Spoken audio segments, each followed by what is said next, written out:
If you keep trading your peace of mind and your future for 5 seconds of cheap pleasure in front of a screen or through empty connections, you're going to wake up one day and realize there's nothing left of you inside your own skin. You feel that constant burnout, that total lack of motivation to do anything. Today, I'm going to show you how to get that spark back in your eyes, that vital energy you had before lust started draining every single drop of your purpose. It's time to reignite the fire you thought was dead. But before we talk about the fire, we need to talk about the cold. Have you ever had that feeling right after giving in to an impulse? Maybe it was clicking on a site you know you shouldn't visit, or that endless chase for hollow validation. Suddenly, does the world just turn gray? It's like the contrast in real life just gets dialed down. You look around and nothing feels fun anymore. Food doesn't taste the same, your plans for the future feel miles away, and you have this weight in your chest you can't quite explain. It's a weird emptiness, right? Like you just let something slip through your fingers, but you can't tell what it was. What I want you to understand right now is that this feeling isn't just in your head. You're not weird or broken for feeling this. What's actually happening is that you're living with an invisible leak in your soul. Think about it. Imagine you have an internal bonfire. That's what gives you the energy to hit the gym, to put in the work, to look people in the eye with confidence, and to create things. Lust is like someone poking small holes in the base of that fire. The heat escapes, the light fades, and by the end of the day, you're just shivering over the ashes. And look, this isn't just some internet motivational fluff. Thousands of years ago, one of the wisest men to ever walk the earth, King Solomon, wrote something that perfectly sums up our modern struggle. He said, "Can a man scoop fire into his lap without his clothes being burned? Can a man walk on hot coals without his feet being scorched?" When he wrote that in the book of Proverbs, he wasn't just giving a moral lecture. He was describing a law of human nature. He was saying that lust isn't a victimless crime. It consumes the person it lives in. It burns your clothes, which is your identity, the way the world sees you and the way you see yourself.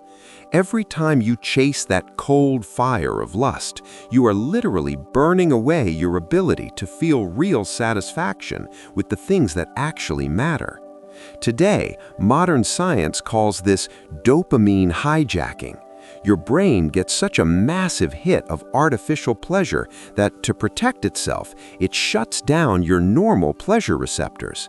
That's why after the rush, real life feels so boring and colorless. You are chemically incapable of finding joy in the simple things because your system is fried.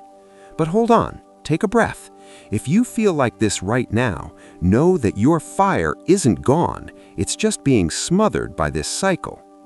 Do you see why understanding this changes everything? You stop blaming yourself like you're some kind of monster and start realizing you're dealing with a powerful reward system that's been hacked. There is a way back. There's a way to plug those leaks and let that flame roar back to life. But there's one detail almost nobody tells you.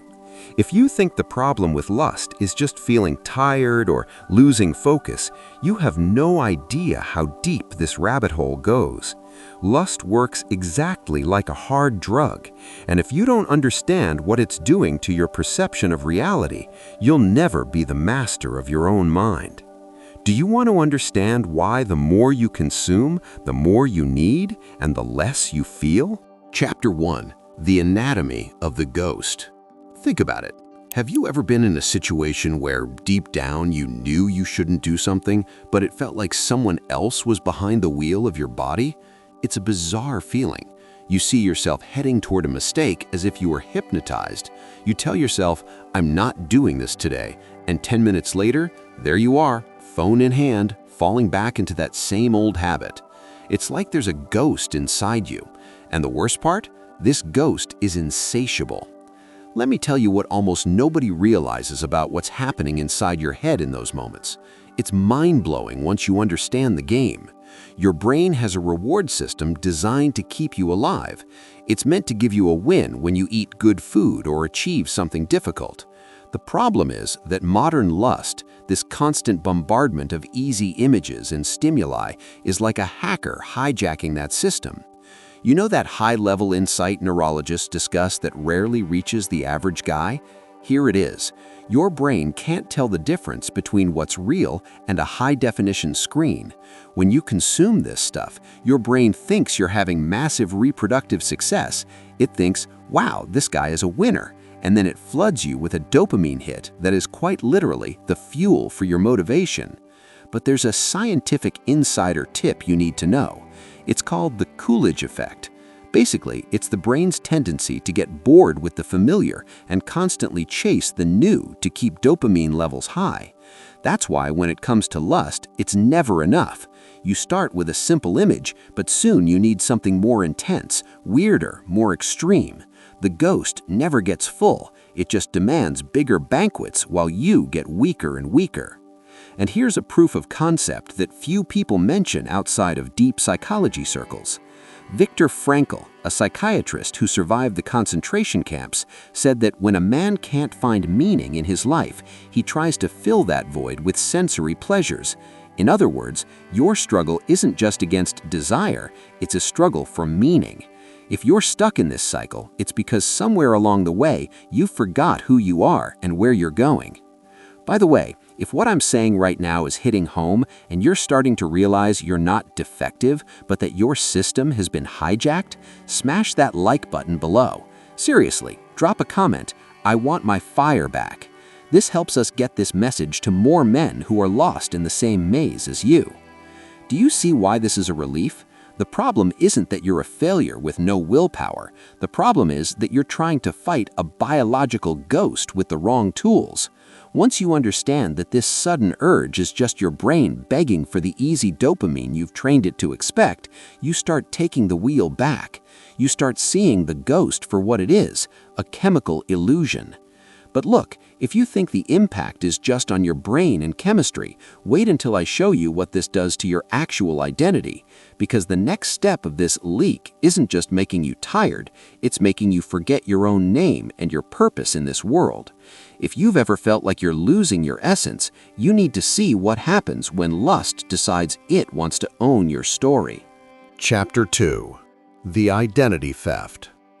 Stop and look in the mirror for a second. Not to see if your hair is okay or if your skin is clear, but to look deep into your own eyes. Do you still recognize the guy looking back? Or does it feel like you're seeing a stranger, a half-baked version of who you're supposed to be? The tension I want you to feel right now is this. Lust is the ultimate identity thief. It doesn't just want your time or your pleasure, it wants your throne. It wants you to stop being the protagonist of your story and become an extra in someone else's life, or worse, a passive spectator behind a screen. You know that feeling like you're watching life pass by instead of living it? Like you have big plans but never the drive to start. This happens because lust drains your positive aggression. Men were built to conquer, to protect, and to build. When you channel all that life force into cheap, lonely pleasure, you're basically handing your weapons over to the enemy and asking for peace. But you don't get peace, you get anesthesia. Let me tell you what almost nobody catches about the story of Samson. We learn in Sunday school or the movies that his secret was in his hair, right? But if you look closely at what happened, it's mind-blowing. Samson was the strongest man in the world, capable of tearing down city gates by himself. But he had a leak. He couldn't master his own eyes. What most people don't tell you is that Samson's fall didn't start when his hair was cut. It started way before, when he began trading his mission for moments of pleasure with people who didn't value him. Lust blinded him long before the Philistines actually gouged his eyes out. He lost his spiritual vision and his sense of self before he ever lost his physical strength. He became entertainment for his enemies. Do you see the parallel here? Every time you give in, you're stepping down from being a warrior to being entertainment for the algorithm. You're trading your Samson-level strength for an emotional bowl of soup. And that's exactly why I need to ask you one thing. If you feel like your identity is on the line, hit that subscribe button right now. It's not just about a number, it's about making a visual commitment that you want to be around content that reminds you of who you actually are, not what your impulses say you are. Click it, because we're building a community of men who've decided to take back the throne of their own minds. Do you see why this is a breath of fresh air, even if it's hard to hear? Because if you realized your identity was stolen, that means you know there's an identity worth recovering. You aren't this tired, distracted guy. That's just the character lust created for you. Your real self, the one with fire in his eyes and a hunger for conquest, is still in there, waiting for you to stop feeding the parasite. The good news is that this theft can be reversed, but to do that, you have to learn to tell the difference between cold fire, the kind that glows but doesn't heat and only consumes, and real fire, which is what moves you toward greatness. But look, if you think the solution is just more willpower, you're about to walk into a trap. There's a brutal difference between trying to put out a fire with your bare hands and learning to control the fuel source. Do you want to know the difference between the pleasure that destroys you and the purpose that sets you on fire?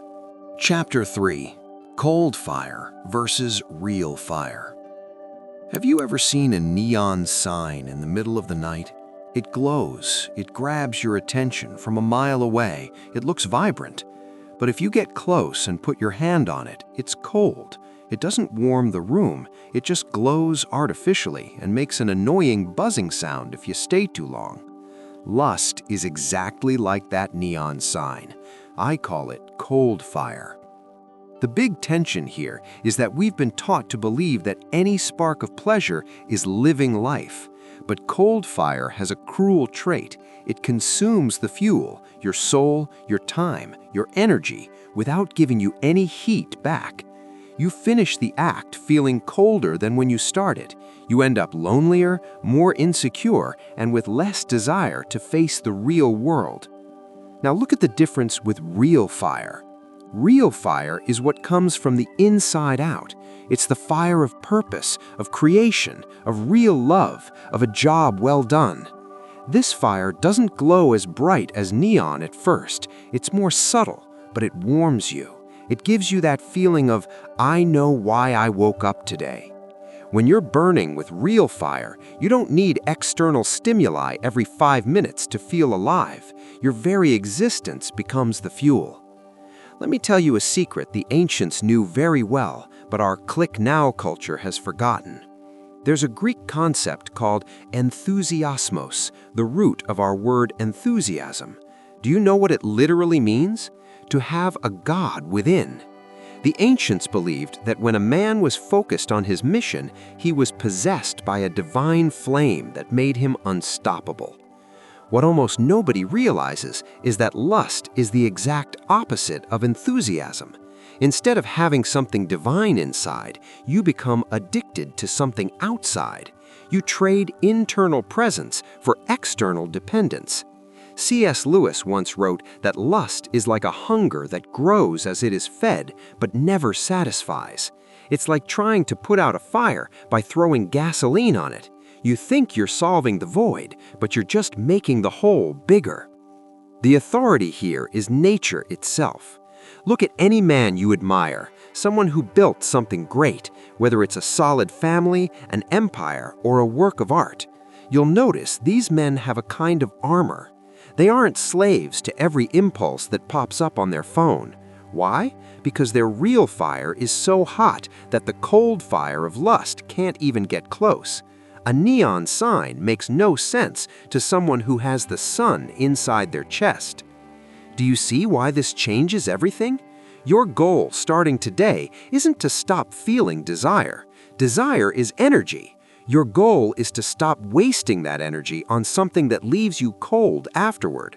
It's about channeling that fire into the right furnace.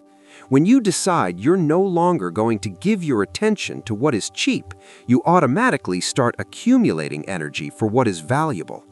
Take a breath. Do you realize you don't have to kill your manliness or your drive? You just have to choose which altar you're going to offer that sacrifice on. The peace you feel when you resist an impulse isn't boredom, it's your battery recharging. It's your real fire starting to gain strength again. But look, it's no use wanting this real fire if you keep leaving the door to your mind open for any thief to walk in. There is a sacred place inside you that decides where your life goes. I call this place the altar of attention. And if you don't learn to guard this altar, you're going to keep getting robbed while you sleep. Do you know where you're looking right now? Because if you don't, I'm going to show you exactly how the world is fighting for every inch of your vision and how that is putting out your light without you even noticing. Chapter 4. The Altar of Attention. Think about it. Imagine you're driving down a dangerous road at 60 miles per hour. If you turn your head to look at a nice view on the right for just 3 seconds, what happens to the car? It veers to the right. It doesn't matter if your hands are on the wheel or if you intended to go straight. The car follows your gaze. Your life works exactly the same way. Where you look is where your soul leans. The tension we live in today is that never in human history have there been so many gaze hijackers scattered along the way. You open your phone just to check the time, and without realizing it, you're already in a battlefield of billion-dollar algorithms specifically designed to find your weakness and keep you hooked. What almost nobody realizes is that your attention is your most valuable currency, more than your money, more than your time. Because where you place your attention, you place your energy, and where you place your energy, things grow. If you focus on lust, lust grows until it takes up every inch of your mind. If you focus on building yourself up, your body, your real-world connections, those things will flourish. There's a quote from Jesus that is an absolute proof of authority on how the human mind works. He said, "The eye is the lamp of the body. If your eyes are healthy, your whole body will be full of light." What most people miss here is the surgical precision of that statement. He wasn't just being poetic, he was talking about spiritual optics. If what you let in through your eyes is clean, the rest of your system, your emotions, your will, your focus, operates with clarity. But if the window is dirty, the inside stays dark. If you're feeling in the dark, unmotivated and lost, maybe the problem isn't your engine, it's what you're letting in through the window. So, how do we reclaim this altar of attention? It's not through brute force, it's through strategy. The first practical tool is what I call the 3-second rule. When a stimulus hits, whether it's an image on social media or an intrusive thought, you have 3 seconds to decide if you're going to live there or look away. If you fix your gaze for more than 3 seconds, the chemistry we talked about in Chapter 2 starts to release, and then the fight becomes 10 times harder. The second tool is creating safeguard zones. Your bedroom cannot be the place where you feed the ghost. Your phone cannot be your master. If you can't control your vision near a screen, you need physical distance from it until your lamp is clean again. Do you see why this brings so much relief? You don't have to fight the whole world. You just have to guard your gaze. It's one micro decision at a time. When you take back control of where you look, you take back control of who you are. Peace doesn't come from not having temptations, but from knowing you're no longer a slave obeying every neon sign on the road. Take a breath. Feel that weight lifting off your shoulders. You're starting to see the power coming back into your hands, aren't you? You're cleaning the lens. The colors of real life are finally starting to shine again. But look, there's one last piece of the puzzle we haven't fitted yet, because you can clean the lens and learn to look the right way, but if you don't know how to keep that flame burning when the world gets cold and dark outside, you risk burning out again.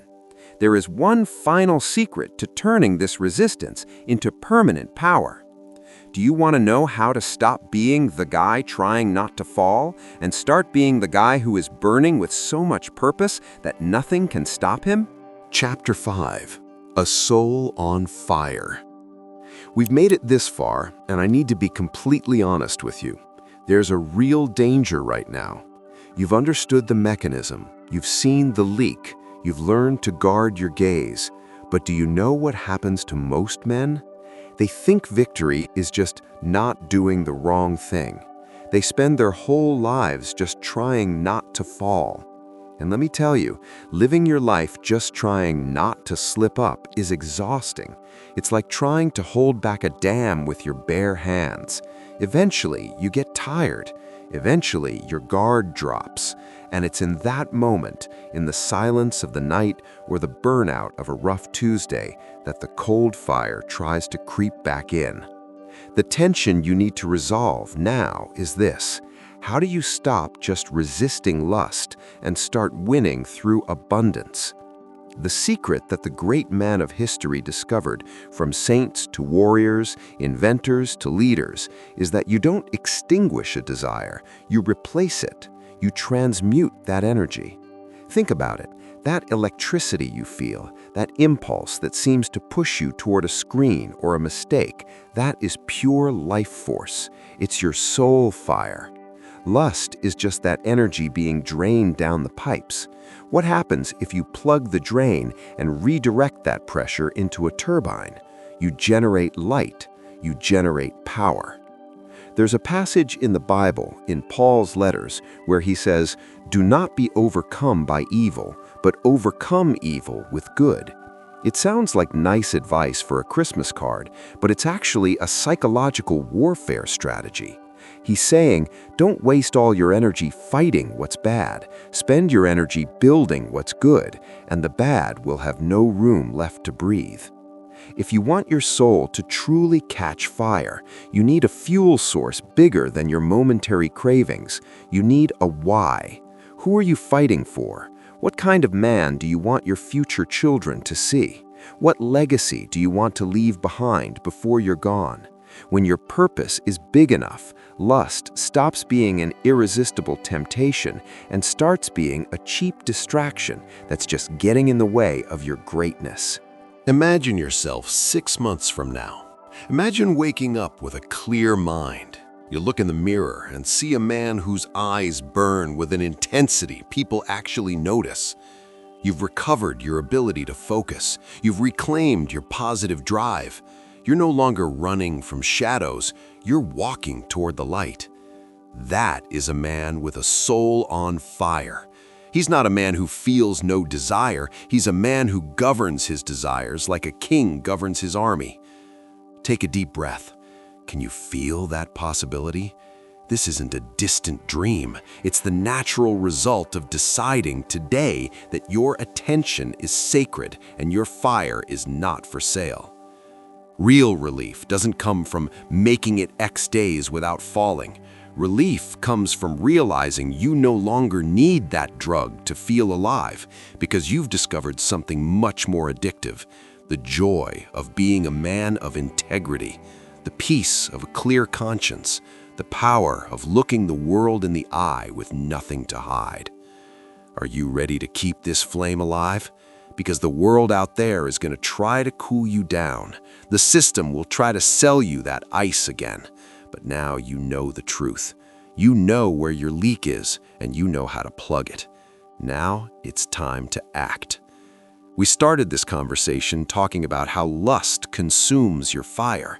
Now I want you to understand that this was only the first step of your journey back home.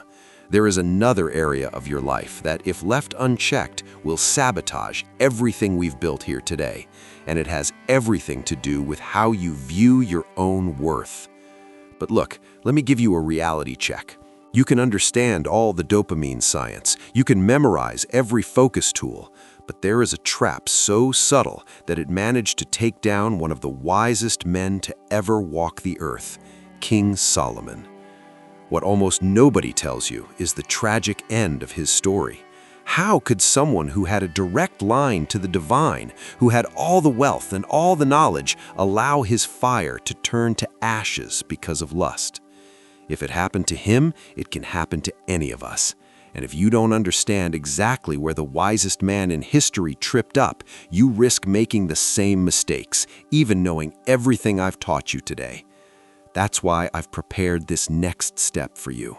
I've made a video diving deep into the fall of Solomon, dissecting the tactical errors he made, and more importantly, how you can use his failure to build your own armor.